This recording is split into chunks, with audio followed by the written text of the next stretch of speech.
Haleluya, Shalom jemaat Tuhan yang saya kasihi, jemaat yang luar biasa. Puji nama Tuhan, kembali pada pagi hari ini kita masih boleh sama-sama kita mau datang beribadah kepada Tuhan. Baik Bapak Ibu dimanapun Anda berada pada pagi hari ini, mari kita siapkan hati kita. Pada pagi hari ini kita memberi yang terbaik bagi Tuhan. Haleluya. Baik Bapak Ibu, mari saya ajak kita untuk boleh sama-sama kita berdoa terlebih dahulu. Haleluya, puji nama-Mu Tuhan, kami bersyukur pada pagi hari ini Tuhan masih mengaruniakan kami kehidupan kesehatan, sehingga pada pagi hari ini ya Tuhan, kami masih boleh datang kembali beribadah kepada Engkau Tuhan, memuji, menyembah Engkau ya Bapa, membawa persembahan kami yang terbaik ya Tuhan Yesus. Di dalam kami menyembah Engkau Tuhan, kiranya kami percaya Engkau hadir di tengah-tengah kami Tuhan, Engkau memberkati setiap kami ya Bapa. Dan kami percaya ketika puji-pujian kami naikkan, hati Tuhan boleh disenangkan dan berkat Tuhan boleh dicurahkan. Terima kasih ya Tuhan Yesus. Terima kasih ya Bapa, kami mau serahkan ibadah kami pada pagi hari ini hanya di dalam nama-Mu. Haleluya. Sama-sama kita katakan amin. Mari kita mau menyembah Tuhan. Kita bawa hidup kita, kita bawa persembahan kita. Oh haleluya.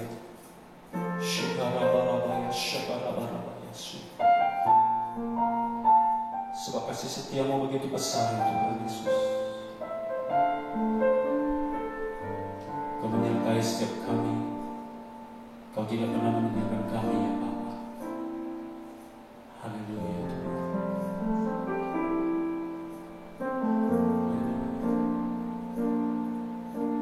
Sekalipun ku berjalan dalam lembah gelap, namun tangan-Mu selalu menopang hidupku. Saat ku dalam ketakutan, Kau hadir di sisiku. Kau berkata, jangan takut, Kau beriku kemenangan. Kaulah Tuhan yang berjanji, tak sekalipun Kau ingkari. Kesetiaan-Mu sungguh terbukti di sepanjang hidupku. Tuh selamanya ku kan setia melayani, mengasihi-Mu. Tiada Tuhan seperti-Mu Yesus. Kau Allahku yang setia. Haleluya. Sekalipun ku berjalan dalam lembah gelap, namun tangan-Mu selalu menopang hidupku. Saat ku dalam ketakutan, Kau hadir di sisiku. Kau berkata, jangan takut, Kau beriku kemenangan. Kaulah Tuhan yang berjanji, tak sekalipun Kau ingkari kesetiaanmu sungguh terbukti di sepanjang hidupku. Untuk selamanya ku kan setia melayani, mengasihimu. Tiada Tuhan sepertimu, Yesus. Kau Allahku yang setia, Kaulah Tuhan yang berjanji, tak sekalipun kau ingkari kesetiaan sungguh terbukti di sepanjang hidupku. Selamanya ku kan setia melayani, mengasihimu. Tiada Tuhan sepertimu, Yesus. Kau Allahku yang setia, Kaulah Tuhan yang berjanji, tak sekalipun kau ingkari kesetiaanmu sungguh terbukti di sepanjang hidupku. Untuk selamanya kami mau menyembah Engkau Tuhan. Kami akan setia kepada Engkau ya Yesus, mengasihimu. Tiada Tuhan sepertimu, Yesus. Kau Allahku yang setia, Kaulah Tuhan, Tuhan yang berjanji, tak sekalipun kau ingkari kesetiaanmu sungguh terbukti di sepanjang hidupku. Untuk selamanya ku kan setia melayani, mengasihimu. Tiada Tuhan sepertimu, Yesus. Kau Allahku yang setia. Haleluya. Kaulah Tuhan yang berjanji, tak sekalipun kau ingkari kesetiaanmu sungguh terbukti di sepanjang hidupku. Untuk selamanya ku kan setia melayani, mengasihimu. Tiada Tuhan sepertimu, Yesus. Kau Allahku yang setia, Kaulah Tuhan, lah Tuhan yang berjanji, tak sekalipun kau ingkari kesetiaanmu sungguh terbukti sepanjang hidupku, untuk selamanya ku kan setia melayani, mengasihimu.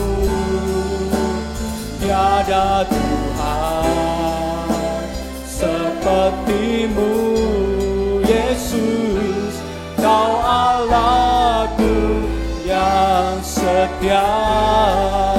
Kaulah Tuhan, mari dengan lembut kita katakan. Yang berjanji tak sekalipun Kau ingkari, kesetiaanmu sungguh terbukti di sepanjang hidupku,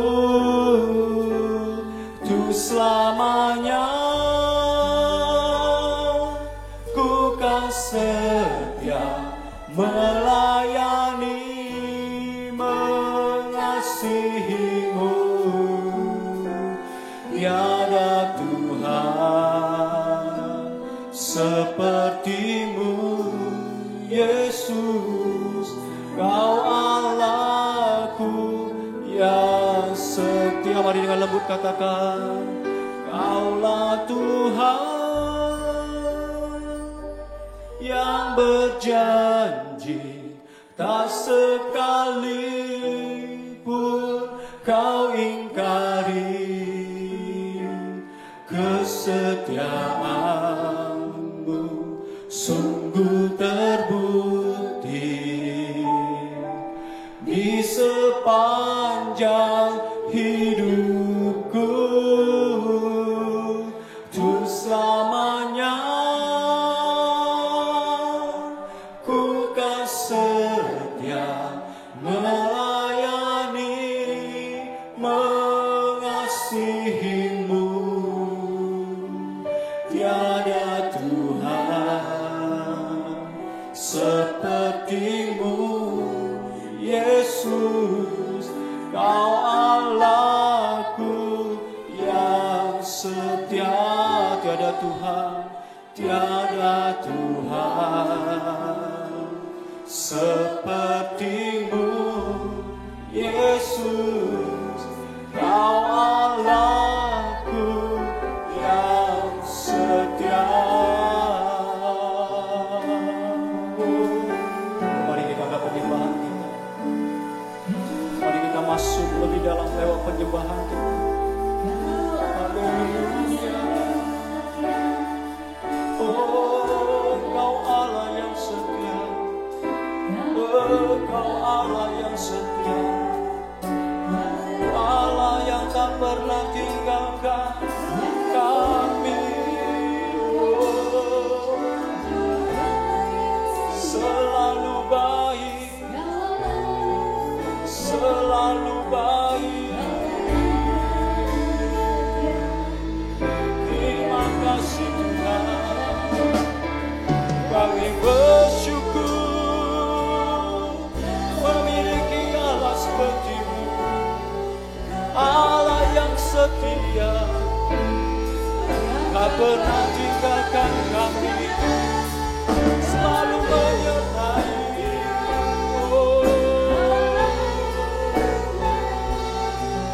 terima kasih Tuhan, kami bersyukur. Inalamaya shanamo,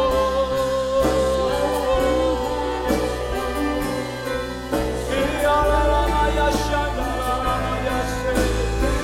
Haleluya, kami bersyukur Tuhan, kami bersyukur Tuhan, memiliki Allah seperti-Mu, Allah yang setia, tak pernah tinggalkan kami, selalu menyertai.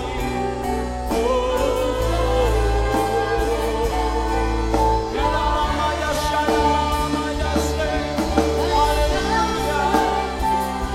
Oh,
setia kepada Engkau ya Tuhan. Tapi Kau tidak pernah setia kepada kami ya Bapa. Kau tetap setia kepada kami ya Tuhan. Terima kasih Tuhan Yesus, terima kasih. Kami bangga memiliki Allah seperti Engkau ya Tuhan.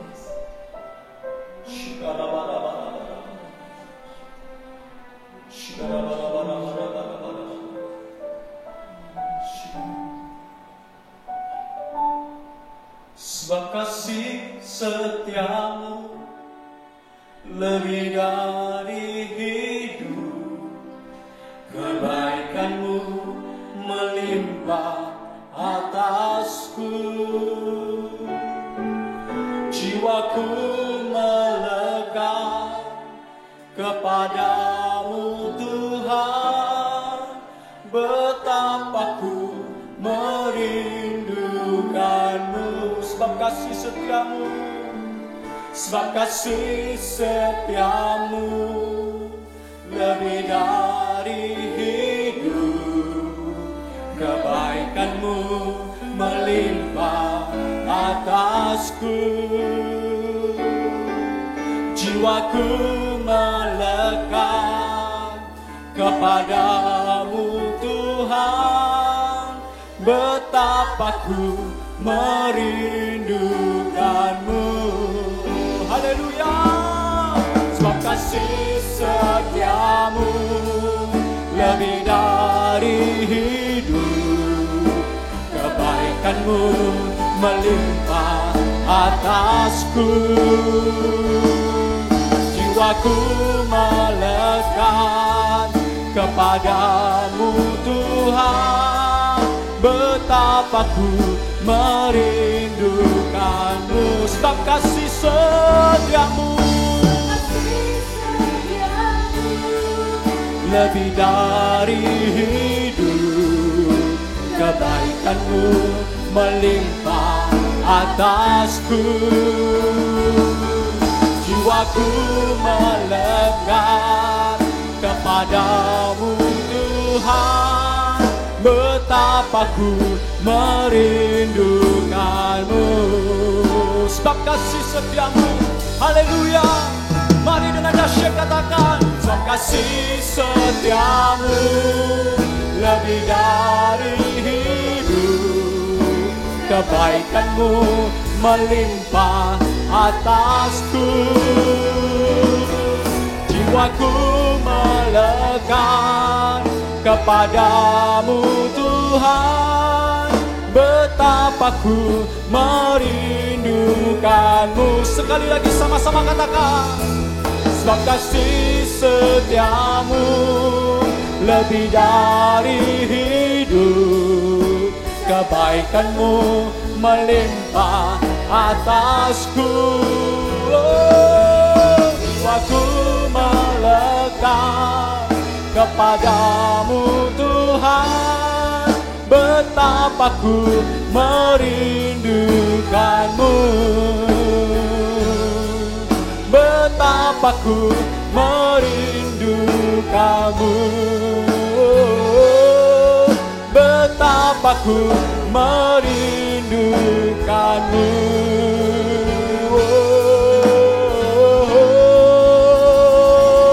Haleluya. Beri sorak-sorai kemuliaan bagi Allah kita. Beri pujian yang termegah bagi Allah kita. Haleluya. Sebab Dia Allah yang setia. Haleluya.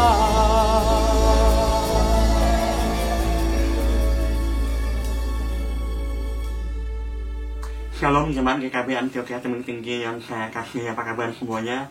Saya harap semua dalam keadaan sehat, dalam keadaan yang luar biasa. Dan saya dengar dalam waktu dekat kita akan kembali beribadah di ruang ibadah seperti sedia kala, mendapat dari yang bersuka cita. Haleluya. Baik, hari ini saya akan membawakan sebuah firman Tuhan yang berjudulkan Cinta bukan berarti diam 1000 bahasa. Cinta bukan berarti diam 1000 bahasa. Nah, kenapa saya beri judul seperti ini, saudara? Karena begini, kita ini punya terkadang ya, tanpa kita sadari, kita itu punya sebuah budaya namanya sungkanisme. Ya, sungkanisme itu apa saudara? Ya, kita sungkan dalam segala hal. Ya, kita mau minta tolong sungkan, kita mau menegur sungkan, kita mau berbicara kenyataan, kebenaran itu sungkan. Ya, karena apa? Karena kita takut melukai, kita takut menyinggung, kita takut dinilai buruk oleh orang di sekitar kita. Padahal ya kita harus mengerti bahwa terkadang cinta itu bukan berarti kita diam seribu bahasa. Cinta itu terkadang memerlukan Anda dan saya untuk berbicara kebenaran, untuk ngomong apa adanya. Ya, nah saya akan baca dari sebuah cerita keluarga, sebuah keluarga yang cukup tragis saudara di dalam firman Tuhan, ya, yaitu seorang nabi, seorang hamba Tuhan, seorang imam yang bernama Eli. Ya, ini adalah dari 1 Samuel pasal yang kedua ayat ke-22 sampai 25. Singkat aja saudara, ya. Demikian bunyi firman Tuhan. Eli telah sangat tua. Apabila didengarnya segala sesuatu yang dilakukan anak-anaknya terhadap semua orang Israel, dan bahwa mereka itu tidur dengan perempuan-perempuan yang melayani di depan pintu kemah pertemuan, berkatalah ia kepada mereka, "Mengapa kamu melakukan hal-hal yang begitu? Sehingga aku dengar dari segenap bangsa ini tentang perbuatan-perbuatanmu yang jahat itu. Janganlah begitu, anak-anakku. Bukan kabar baik yang kudengar itu, bahwa kamu menyebabkan umat Tuhan melakukan pelanggaran. Jika seseorang berdosa terhadap seorang yang lain, maka Allah akan mengadili. Tetapi jika seseorang berdosa terhadap Tuhan, siapakah yang menjadi perantara baginya? Tetapi tidaklah didengarkan mereka perkataan ayahnya itu, sebab Tuhan hendak mematikan mereka." Amin. Nah, mungkin kalau kita baca sekilas ya, wah ini tidak hanya ceritanya tragis, dan kita tahu akhirnya memang mereka akan mati, tapi kalimat terakhir itu kurang begitu pas kayaknya. Tuhan menghendaki ya kematian mereka. Padahal di firman Tuhan lainnya dikatakan ya sebenarnya Tuhan tidak menghendaki umatnya itu mati atau masuk dalam jurang maut. Jadi sebenarnya yang benar mana? Yang benar adalah bahwa memang kedua anaknya Eli ini sudah melakukan kejahatan yang luar biasa, dan bukan sekali dua kali, tapi berulang kali dari sejak mereka muda. Ya, jadi kita harus tahu itu. Jadi bukan berarti Tuhan itu langsung memang sengaja hendak mereka mati dan ya mengenaskan hati mereka. Tapi memang mereka berdua ini adalah orang yang sangat teramat jahat. Dan tapi fokus saya pagi hari ini ya bukan berbicara mengenai kedua anaknya ini, tapi saya mau ngomong mengenai papanya, mengenai Eli. Memang kalau kita baca, kita melihat bahwa Eli memang agak menegur mereka, ya, tapi sebenarnya kalau kita baca baik-baik, sebenarnya ini bukan sebuah teguran, tapi sebuah pertanyaan, ya kan? Ditanya, mengapa kamu melakukan hal-hal begitu? Ya, kemudian dilanjutkan dengan sebuah pernyataan, janganlah begitu, jangan begitu. Ya, jadi saudara, kalau kita baca dengan seksama, dan para ahli teolog sepakat ya bahwa sebenarnya Eli ini tidak melakukan tanggung jawabnya sebagai seorang ayah maupun seorang nabi atau imam besar dengan baik. Ya, karena tidak menegur ya dengan seharusnya. Dan ini sudah dibiarkan begitu lama mendengar omongan-omongan orang, tapi ya harusnya ada tindakan disiplin, harusnya ya kan. Yang kalau teguran yang benar itu adalah tidak hanya mempertanyakan, tapi kalau memang sudah dipastikan kebenarannya dan sudah ditegur berkali-kali, harusnya ada tindakan disiplin atau teguran yang lebih keras. Tapi kalau kita lihat di sini, ya ini seorang bapak yang memang sudah sangat tua dan hanya berkata, "Mengapa? Jangan begitu." Ya. Nah, saya akan lompat ke perjanjian baru, buku 2 Timotius 4 ayat 1-2. Ya, 2 Timotius 4 ayat 1-2 ini adalah sebuah nasihat dari Rasul Paulus kepada muridnya Timotius. Demikian bunyi firman Tuhan, di hadapan Allah dan Kristus Yesus yang akan menghakimi orang yang hidup dan yang mati, aku berpesan dengan sungguh-sungguh padamu demi pernyataannya dan demi kerajaannya. Nah, apa pesannya? Dan ini seharusnya pesan ini tidak hanya buat Timotius, bukan hanya buat pendeta, bukan hanya buat hamba Tuhan, tapi saya teramat yakin ini buat setiap dari kita.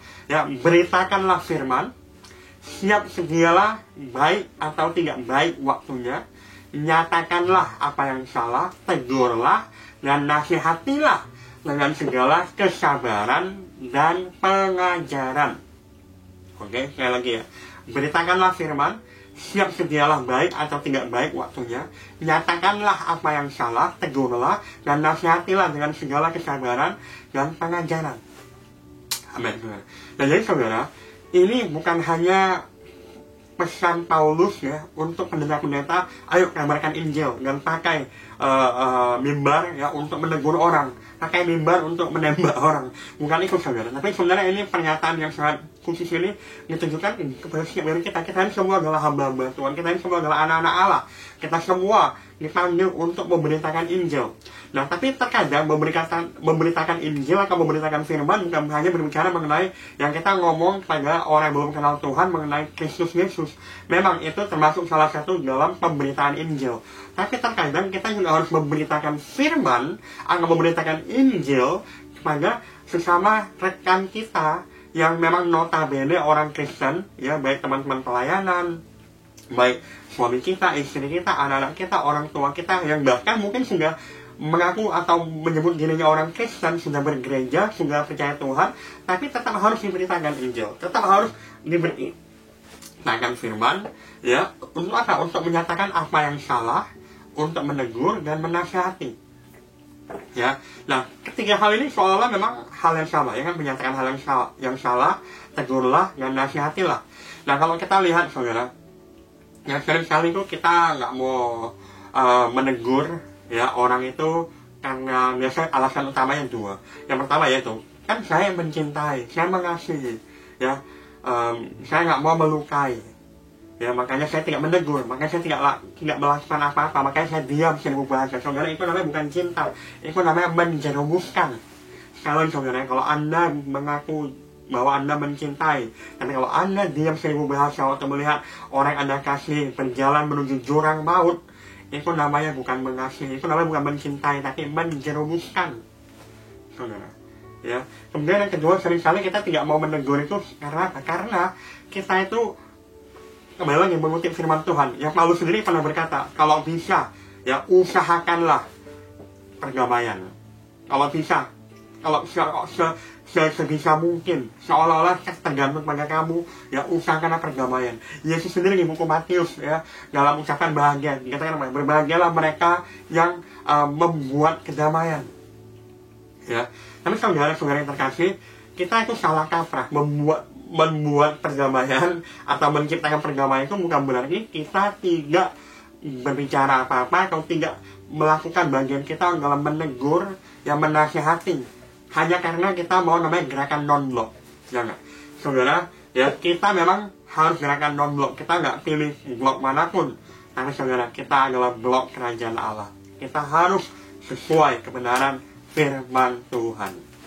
Ya, oleh sebab itu hari ini ya saya mau mulai dengan dua hal, saudara. Tahukah Anda bahwa menegur dan menasihati itu yang pertama ya, menegur itu adalah kasih, adalah cinta. Jadi jangan salah kaprah, kita jangan pikir bahwa kalau kita cinta itu kita tidak menegur, kita tidak menasihati, kita tidak ngomong apa-apa, kita diam aja. Tidak, menegur itu adalah cinta. Ya, dalam buku Wahyu 3:19, ya ini Tuhan sendiri ngomong, barang siapa ku kasihi, ia ku tegur, bahkan ku hajar. Sebab itu relakanlah hatimu dan bertobatlah. Ini Tuhan sendiri yang ngomong. Jadi saudara, saya juga berbicara pada orang tua. Kita hanya bilang, oh karena saya mengasihi, karena saya menyayangi anak saya nggak menegur, saya tidak mendisiplinkan anak saya. Salah saudara. Ya, bahkan di buku Amsal 3 ayat 11-12. Nah ini saya akan banyak pakai ayat-ayat, saya mau harap Anda mencatat saudara ya. Jadi Amsal 3 ayat 11-12 bunyi firman Tuhan. Hai anakku, jangan engkau menolak didikan Tuhan, dan janganlah engkau bosan akan peringatannya, karena Tuhan memberi ajaran kepada orang-orang yang dikasihinya, bukan pada orang-orang yang dibencinya, tidak, orang-orang yang dikasihinya, seperti seorang ayah kepada anak yang disayangi. Jadi sebagaimana Tuhan sama kita, Dia menegur kita karena Dia mencintai, mengasihi, menyayangi kita. Demikian juga kita, kalau kita memang ya Tuhan taruh beban dalam hati kita untuk menegur ya orang-orang di sekitar kita, mungkin teman pelayanan kita, mungkin anak komsel kita, mungkin suami kita, mungkin istri kita. Nah, suami-suami terkasih, saya tahu istri saya akan berkata, nah suami, lihat kan, jadi kalau saya tegur itu kamu jangan bilang saya ini seperti raja rusak. Ya ini baru dibilang, saya menegur itu karena saya cinta. Saudara, nanti kita akan sama-sama belajar bagaimana cara menegur yang baik. Ya, tapi saudara, kita harus ingat, yang pertama itu ya teguran yang baik, teguran yang benar itu adalah kasih, adalah cinta. Yang kedua, tidak hanya sebuah cinta, teguran itu adalah sebuah hadiah. It's a gift, sebuah hadiah yang kita bisa berikan, hadiah yang terbaik. Ya, buku Amsal 25, Amsal 25 11-12 bunyinya demikian. Perkataan yang diucapkan tepat pada waktunya adalah seperti buah apel emas. Ya, nggak hanya seperti buah apel yang manis, tapi buah apel yang terbuat dari emas di pinggan, ya di piring yang terbuat dari perak. Ayat ke-12, teguran orang bijak adalah seperti cincin emas dan hiasan kencana untuk telinga yang mendengar. Nah, dalam dua ayat ini kita bisa pelajari. Jadi yang tadi di bagian pertama ada berkata, yang istri-istri ngomong sama suami, lihat kan, kalau saya negur kamu itu karena itu adalah cinta. Atau orang tua jangan langsung bilang sama anak-anak, lihat saya tegur kamu itu karena saya cinta. Ya memang benar, kita menegur karena cinta. Tapi kita di bagian kedua ini kita lihat bahwa teguran yang memang adalah karena cinta dan adalah berupa sebuah hadiah, sebuah anugerah yang kita bisa berikan pada orang, itu adalah perkataan-perkataan atau teguran-teguran yang diucapkan tepat pada waktunya, ya, dan yang datang dari orang yang bijak. Dengan kata lain, teguran-tegurannya itu juga harus bijaksana, ya, bukan teguran-teguran yang hanya secara sepihak, yang menguntungkan diri, teguran yang menyenangkan daging kita yang menegur. Rasain lu, gue tegur lu, ya, lihat Amsyong nggak lu, ya. Ini waktunya pembalasan, aku menegur kamu. Saudara, bukan begitu. Teguran yang baik itu adalah yang dikatakan tepat pada waktunya dan datang dari orang yang bijak atau teguran yang bijaksana. Ya. Nah, saya akan mengajarkan bagaimana, apa itu teguran yang bijaksana. Tapi sebelum kita masuk ke situ, saya akan ngomong mengenai ya teguran-teguran yang berkenan pada Tuhan itu gagal seperti apa. Ya, kalau Anda ingat tadi yang di buku 2 Timotius 4 ayat 1-2, ya, ada 3 kata yang seolah-olah diucapkan berulang-ulang kali. Nyatakanlah yang salah, tegurlah, dan nasihatilah. Jadi saudara, ya, teguran yang berkenan pada Tuhan, yang harusnya kita berikan itu harus memenuhi persyaratan 3 hal ini. Ya, yang pertama itu adalah nyatakanlah yang salah. Jadi sebuah teguran yang baik, teguran yang berkenan pada Tuhan, yaitu adalah kita menyatakan apa yang memang salah, ya, di dalam terang. Ya, atau perkataan lainnya adalah menelanjangi, ya, atau melucuti perbuatan-perbuatan yang salah yang dilakukan dalam kegelapan. Itu adalah teguran yang berkenan pada Tuhan. Ya, kalau Anda lihat di Efesus 5 ayat pertama, demikian bunyi firman Tuhan, janganlah turut mengambil bagian dalam perbuatan-perbuatan kegelapan yang tidak berbuahkan apa-apa, tetapi sebaliknya telanjangilah perbuatan-perbuatan itu. Nah, dari ayat ini kita bisa belajar apa, saudara? Yang pertama, kita tidak boleh ikut melakukan perbuatan-perbuatan yang salah. Kita harus menelanjangi, melucuti, menyatakan dalam terang, ya, perbuatan yang salah.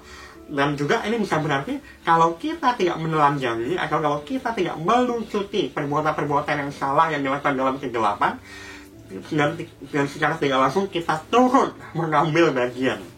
Nah ini saudara, jadi kalau kita melihat ada teman kita berbuat salah, ya, atau jatuh atau lagi berjalan ke dalam jurang yang menuju maut, dan kita tidak ngomong apa-apa, kita tahu mereka berjalan dalam kegelapan. Sebenarnya kalau kita tidak ngomong, kalau kita tidak menyatakan kesalahan mereka kepada mereka, ya, bukan kepada dunia tapi kepada orang yang bersangkutan, sebenarnya secara tidak langsung kita ikut mengambil bagian dalam perbuatan-perbuatan kegelapan itu. Dan makanya penting kita untuk menegur, untuk menyatakan kesalahan. Ya, tapi yang ketiga kita bisa pelajari dalam poin yang pertama ini, ya, menyatakan apa yang salah ini. Ingat, yang kita nyatakan adalah hal yang salah, ya, hal yang memang benar-benar terjadi. Memang kebenarannya terjadi, bukan kita menyatakan apa yang tidak benar atau apa yang tidak benar-benar terjadi. Ya, jadi itu saudara. Sering sekali kita menegur sama kita tahu pasti ini benar nggak. Yang kita cuma dengar gosip, ya, kemudian kita langsung secara sepihak menegur. Tidak, ya, jadi itulah menyatakan hal yang benar-benar salah, yang memang kita udah tahu pasti itu salah dan dalam kegelapan. Yang kedua, yang kita apa? Tegurlah. Bahasa lain dari tegurlah ini adalah berbicara dengan penuh keberanian, dengan lantang. Ya, kembali lagi, lantang itu bukan berarti keras, bukan berarti suaranya kencang, ya, tapi lantang itu berarti dengan penuh keberanian, pede. ya, dengan penuh confidence, itu istilahnya. Nah, kata yang sama ini rebuke yang dalam bahasa Inggris, atau menegur ini adalah kata yang sama dipakai buku Matius 8 ayat 26. Kalau Anda ingat, Yesus bersama murid-muridnya di atas kapal, di atas perahu, kemudian adalah badai topan datang, kemudian katakan Tuhan menghardik. Nah, rebuke itu kata yang sama, menghardik, rebuke, menegur, ya, angin badai itu dan seketika langsung tenang. Ya, kata menghardik itu sama dengan menegur ini, yaitu berbicara mengenai apa? Dengan penuh keberanian, bukan hanya ngomong teriak-teriak, ya, tapi dengan penuh karisma, dengan penuh kepedean, confidence. Ya, nah, apa dasar kita kalau kita menegur atau ngomong dengan penuh keberanian? Dasarnya simpel, karena waktu kita berada di pihak yang benar, di sisi yang benar, ya, berarti kita yakin kita benar, maka kita akan dengan berani ngomong, dengan berani menegur, dengan penuh keberanian, dengan penuh kepercayaan diri. Nah, apa yang menjadi tolak ukur benar apa tidaknya? Simple, yaitu kebenaran firman Tuhan. Ya, Presiden Abraham Lincoln pernah ngomong gini. Ya, waktu itu mereka lagi perang, kemudian salah seorang jenderal nanya gini, mudah-mudahan Tuhan ada di pihak kita. Nah, Abraham Lincoln menjawab begini, hey, saya tidak khawatir apakah Tuhan di pihak saya apa tidak. Tapi kekhawatiran saya yang paling besar adalah apakah saya ada di pihak Tuhan atau tidak. Karena Tuhan itu selalu di pihak yang benar. Sekali saya ulangin ya. Kita nggak usah khawatir apakah Tuhan di pihak kita. Tapi kekhawatiran kita harusnya apakah kita ada di pihaknya Tuhan. Apakah kita ada di perahunya Tuhan. Karena pihaknya Tuhan itu selalu benar. Ya, itu saudara, menegur itu artinya ngomong dengan penuh keberanian, dengan penuh kepercayaan diri. Yang ketiga saudara, menegur yang berkenan di hatinya Tuhan itu adalah menegur yang membangun, ya, dengan cinta. Itu namanya menasihati. Jadi kan kita kan menyatakan yang salah, tegurlah dan nasihatilah dengan penuh kesabaran. Tapi kata lain sebenarnya maksudnya ini adalah menasihati artinya membangun, ya, bukan menjatuhkan. Nah, sekali orang menegur, memang kita lagi menyatakan sesuatu yang salah dan kita ngomong dengan penuh keberanian, dengan penuh kepercayaan diri, tapi maksudnya itu bukan membangun, tapi malah menjatuhkan. Nah, ini salah juga. Jadi harus ada 3 komponen ini. Saya lagi, jadi kita memang menyatakan sesuatu yang salah, kita menegur dengan penuh keberanian, dengan kepercayaan diri, karena kita sesuai dengan firman Tuhan. Firman Tuhan sudah membenarkan kita, ya. Dan yang ketiga, hati, maksudnya itu adalah untuk membangun dengan cinta kasih, ya. Nah, ini penting saudara. Nah, saya akan membagikan mungkin berikutnya ini ya, sebelum saya akhiri firman Tuhan pagi hari ini. Apa bedanya antara orang yang mendengar teguran, ya, atau orang yang memilih untuk menolak mendengarkan teguran? Nah, ini saya mau bicara pada dua belah pihak. Orang yang mau mendengar, dan ini mulai saya bicara mengenai kendala kita menegur. Nah, tapi sekarang saya mau ngomong dari orang yang apakah kita mendengar teguran itu atau tidak. Ya, bedanya apa? Nah, beda antara orang yang mau mendengarkan atau orang yang menolak teguran itu adalah, yang pertama saudara, itu beda antara orang yang bijaksana dan orang yang bodoh. Ya, kalau kita memang mau mendengarkan teguran orang, apalagi kalau teguran itu memang benar, ya, kita bijaksana. Amsal 15 ayat 5 katakan, orang bodoh menolak didikan, tetapi siapa mengindahkan teguran adalah bijak. Ya, ini yang pertama, antara, jadi perbedaan itu antara bijaksana atau bodoh.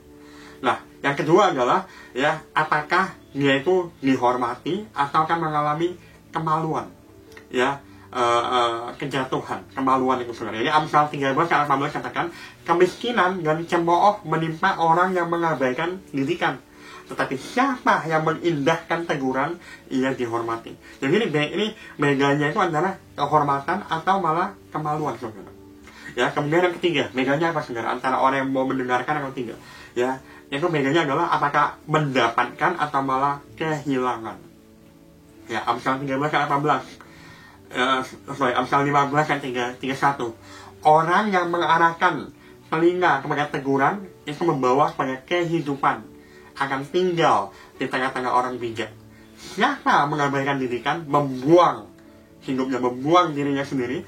Tetapi siapa mendengarkan teguran, memperoleh akal budi. Ya, jadi lihat ya, kalau mendengarkan itu dia tuh receive, menerima, memperoleh. Tapi yang tidak mendengar itu sebenarnya lagi membuang, lagi kehilangan apa mereka sadari. Nah, yang keempat saudara, apa lagi?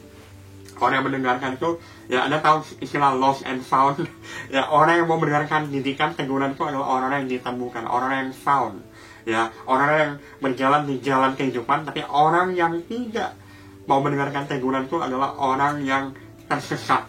Amsal 10:17. Siapa mengindahkan didikan menuju jalan kehidupan, siapa mengabaikan teguran tersesat atau terhilang. Dan yang paling terakhir, yang paling mengenaskan, yang mendengarkan dan yang mengabaikan itu adalah masalah hidup dan mati. Amsal 15:10.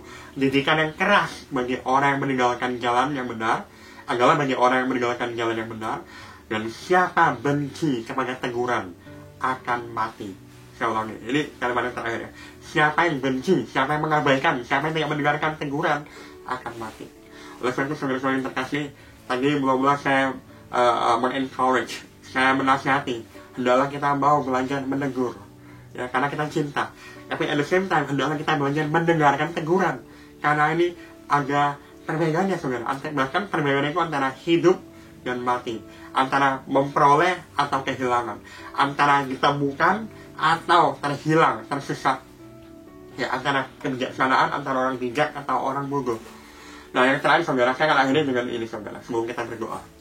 Untuk kita yang lagi mau menegur, kan kita udah tahu ini teguran yang berkenan itu adalah teguran yang menyatakan yang salah, ya, menyatakan yang salah dalam terang. Yang kedua, itu berbicara mengenai, ya, menegur, berbicara dengan penuh keberanian dan kepercayaan diri, karena kita di pihak Tuhan, karena kita berdiri di atas firman Tuhan. Yang ketiga itu adalah, ya, kita motivasinya itu membangun, ya, membangun dengan cinta.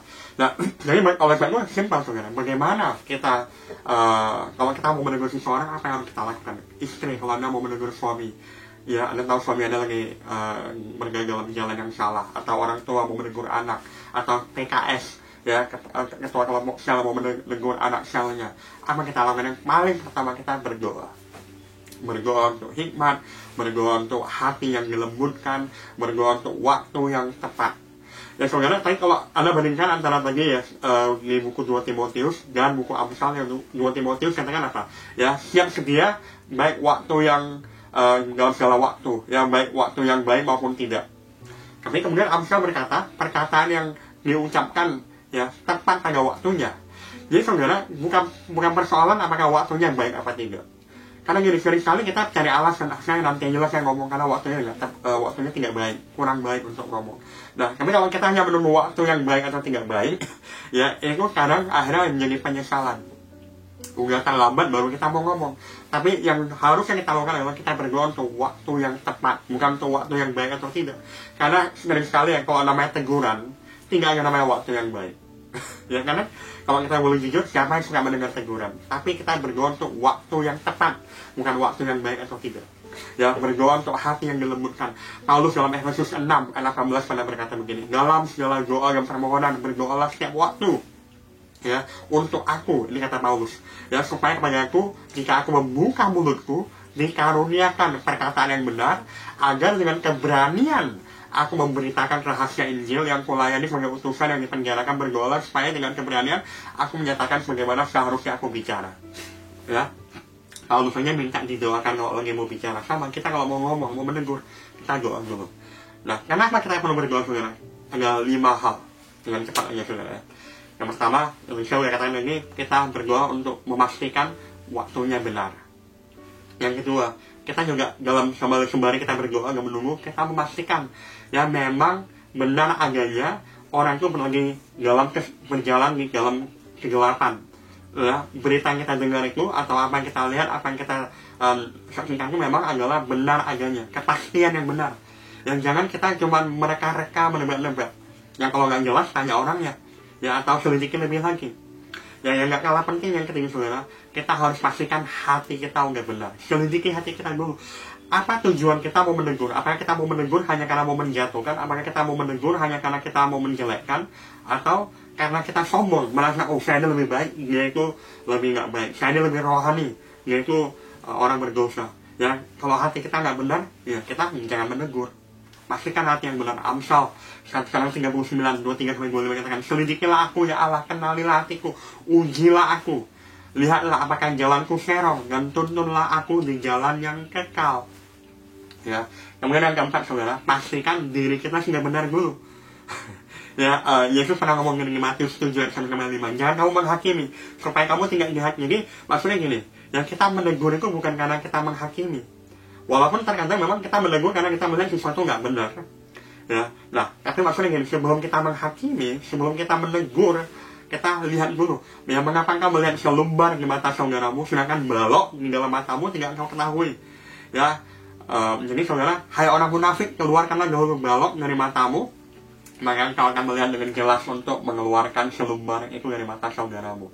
Ya, jadi ya, yang pertama ya, pastikan waktu yang benar, atau waktu yang tepat, pastikan kenyataannya itu memang benar, ya tepat, pastikan hati kita benar, pastikan diri kita sudah benar, jangan asal menghakimi, dan yang terakhir pastikan kita berdiri di atas dasar kebenaran firman Tuhan yang benar. Jadi saudara, sebelum kita menegur, kita cross check dulu sama firman Tuhan.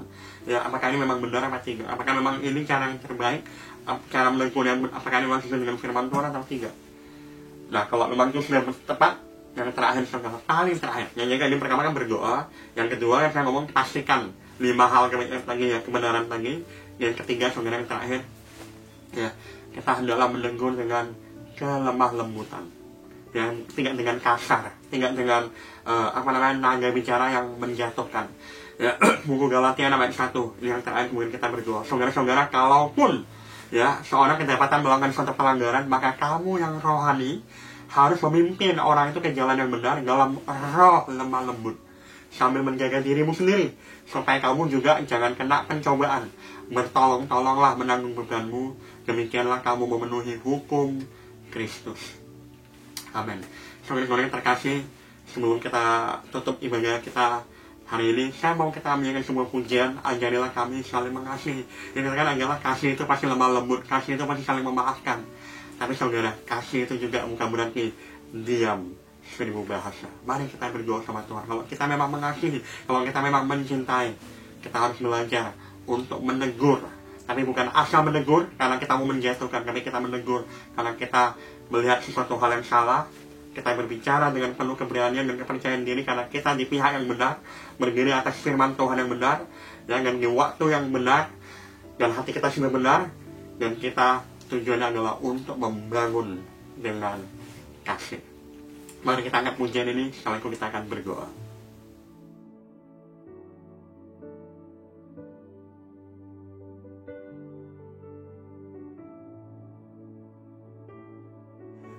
Bapak, terima kasih Tuhan untuk firman-Mu, terima kasih untuk suatu hari Minggu yang luar biasa untuk setiap dari kami. Bapak, kami berdoa Tuhan dimanapun kami berada saat ini, biarkan pujian yang kami naikkan ini mengingatkan kami kembali bahwa Engkau Tuhan yang mengajarkan kami bagaimana cara mengasihi, cara mencintai yang benar.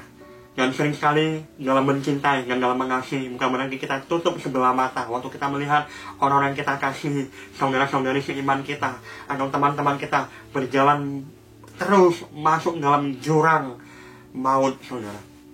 Dan hari ini kita belajar Tuhan, supaya Engkau kuatkan kami, mampukan kami Tuhan.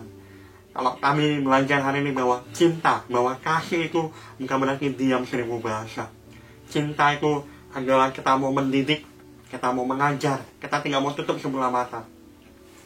Dan hari ini Tuhan, hamba berdoa biarlah Engkau mampukan kami, hamba berdoa Tuhan, Engkau ajar kami untuk mencari waktu yang tepat untuk menyelidiki hati kita, apakah hati kita sudah tepat dan benar, bukan ada maksud yang salah, maksud yang jahat, bukan mau menjatuhkan tapi mau membangun, bukan merasa dirinya benar tapi memang sama-sama mau bertumbuh dalam Engkau. Yang ketiga, kami juga mau belajar Tuhan untuk terlebih dahulu melihat dalam hidup kami, sebelum kami menegur, sebelum kami merasa benar, kami mendidik atau menegur orang, kita juga terlebih dahulu harus jadi teladan, supaya kita belajar untuk hidup benar di mata Tuhan.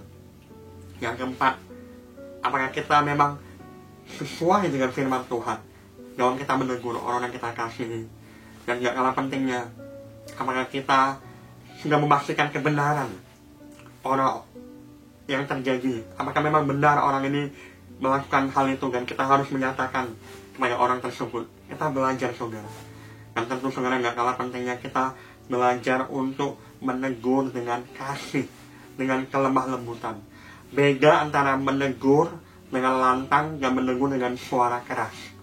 Terkadang kelantangan kita bukan berbicara mengenai nada, bukan berbicara mengenai volume suara atau intonasi suara, tapi lantangnya kita itu terkadang berbicara mengenai kepastian hati kita, maksud hati kita, dan kepercayaan diri kita. Bukan hanya kepada diri kita, tapi kepada Tuhan yang selalu ada di pihak yang benar. Pertanyaannya saudara, sebenarnya simpel. Dalam setiap aspek kehidupan kita, harusnya kita bertanya, what would Jesus do? Apa yang akan Yesus lakukan dalam hal ini? Apa yang akan Yesus lakukan kalau melihat suami Anda terus berjalan di dalam kegelapan? Apa yang akan Yesus lakukan kalau melihat anak-anak Anda hidup di dalam dosa? Apa yang akan Yesus lakukan kalau melihat tetangga Anda atau anak komsel Anda sudah mulai jauh dari Tuhan? Kalau kita bertanya pertanyaan ini, maka saya yakin Tuhan akan menjawab dan membantu kita untuk melakukan hal yang tepat, hal yang benar, yaitu kita dalam cinta kita, dalam kasih kita belajar menegur. Cinta bukan berarti diam 1000 bahasa. Baik anak-anak Tuhan, mari kita buka hati kita dan kita terima berkat Tuhan hari ini. Tuhan memberkati engkau, Tuhan melindungi engkau, Ia menyinari engkau dengan wajahnya dan berkasih karunia pada engkau. Ia menghadapkan wajahnya atas engkau dan memberikan engkau damai sejahtera. Shalom, shalom, dan shalom. Di dalam nama Tuhan Yesus yang percaya, sama-sama katakan amin. Baik saudara-saudara yang terkasih, selamat hari Minggu. Tuhan Yesus memberkati dan ingat selalu terus mencintai, terus mengasihi, karena cinta itu bukan berarti diam 1000 bahasa.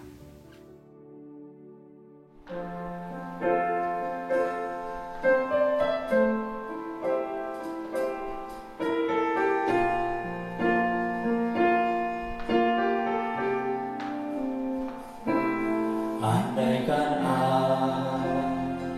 aku lakukan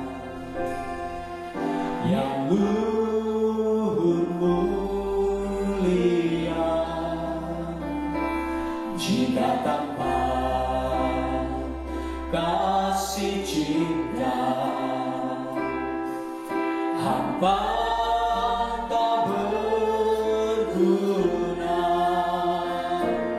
Ajarilah kami bahasa cintamu, agar kami dekat padamu ya Tuhanku. Ajarilah kami bahasa cintamu, agar kami dekat padamu.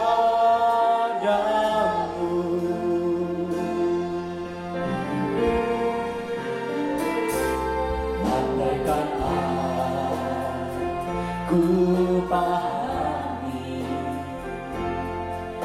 bahasa semua, hanyalah bahasa cinta, kunci tiap hati.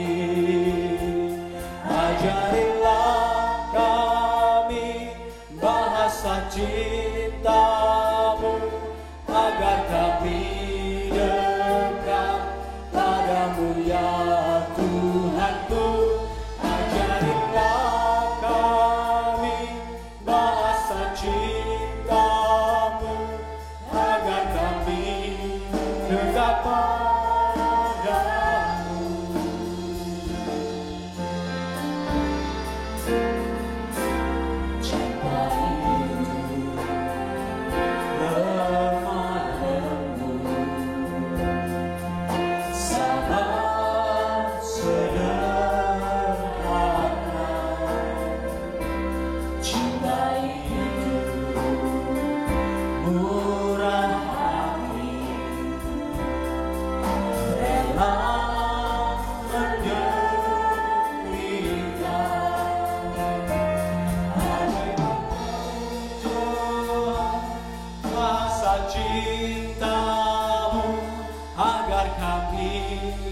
dekat padamu ya Tuhanku.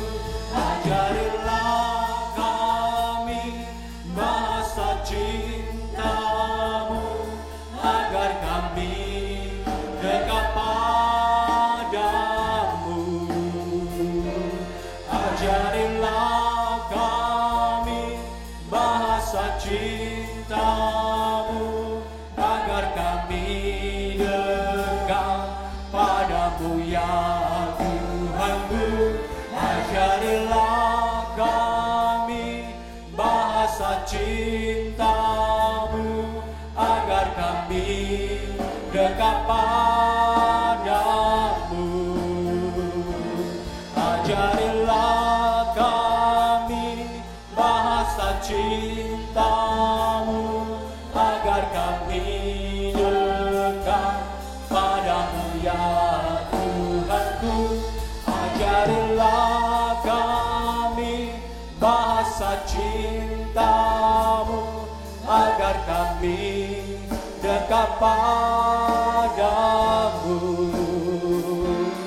Agar kami dekat padamu. Agar kami dekat padamu.